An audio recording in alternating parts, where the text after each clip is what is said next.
నమస్కారం, శివాజీ న్యూస్ వార్తలకు స్వాగతం. నా పేరు మీనా. వార్తల ముందుగా హెడ్లైన్స్. ఇంకా ఇంకొక అంశం గురించి కూడా మీతో మాట్లాడాలి. మనం చూసాం, రాజమండ్రిలో R&R ఆఫీసులో కాగితాలు తగలేశారంట, ఫైల్స్ తగలేశారు. చాలా గందరగోళం జరిగింది. చాలా స్కామ్ నుంచి బయటపడటం కోసం ఇవన్నీ కూడా తగలేసేటటువంటి కార్యక్రమం చేశారు. అసలు స్కామ్ అంటే ఇది రామోజీరావు గారి స్కామ్, అది వేరే విషయం అనుకోండి.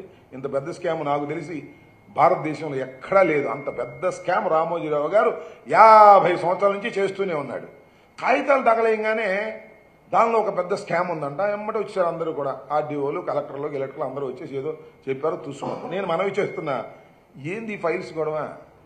మన గుండు కరకట్ట మీద ఫైల్ తగలేశారు మొన్న, అది కూడా ఏదో గందరగోళం అయిపోయింది. కరకట్ట మీద ఫైల్స్ తగలేశారు. ఈ డిపార్ట్మెంట్లో ఏదో మోసం జరిగిందని చెప్పేసి కలెక్టర్ కూడా వచ్చాడు, చూశాడు. కలెక్టర్ చెప్పాడు ఏమి లేదని చిత్తుకాయలు తగలేశారు. మా గుంటూరులో కూడా తగలేశారు. గుంటూరు తగలేస్తే ఎంఆర్ఓ ఆఫీస్ అయ్యో ఫైల్స్ తగలేశారు, గందరగోళం అయిపోయింది, దీనిలో ఏదో మిస్చిఫ్ జరిగిపోయిందని మళ్ళా వచ్చి వాళ్ళు చెప్పారు, అయ్యా చిత్తుకాయతాలు అయినా తగలేశాం బాబు అని. ఏందయ్యా ఈ పని? నాకు అర్థం కాలేదు. ఏం చేస్తుంది ఈ ప్రభుత్వం? ఆఫీసుల్లో ఉన్న చెత్త చెదారం చిత్తు కాగితాలు తగలేస్తే ఇది ఒక పెద్ద స్కాము అనేటువంటి పరిస్థితికి మీరు ఎందుకు దిగజారిపోతున్నారు? నాకు అర్థం కాలేదు. అసలు ఈ రోజుల్లో కాగితాల్లో ఉందా?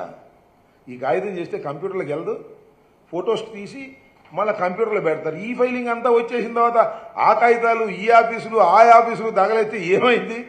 ఊరికి ఏదో ఒకటి గుడ్డ కాల్చి వైసీపీ ముఖాన వేయాలి, ఈ రాష్ట్రంలో ఏదో జరిగిపోతుంది అనేటువంటి భావన కలగాలి అంటే కొంతమంది ప్రజలు కూడా నమ్మి, ఏమండి ఆ ఊళ్ళో ఆఫీసులో పుస్తకాలు తగలేస్తున్నారంట, అంతా వైసీపీ స్కాములు బయటపడతాయని ఇలా చెప్పుకుంటున్నారంట అక్కడక్కడ, ఎవరు తెలియని వాళ్ళు. నేను మనవి చేస్తున్నా, ఎక్కడైతే చెత్త తగలేస్తే అక్కడ స్కామ్ ఉందని మా మీద ప్రచారం చేసే పరిస్థితికి మీరు దిగజారిపోయారు.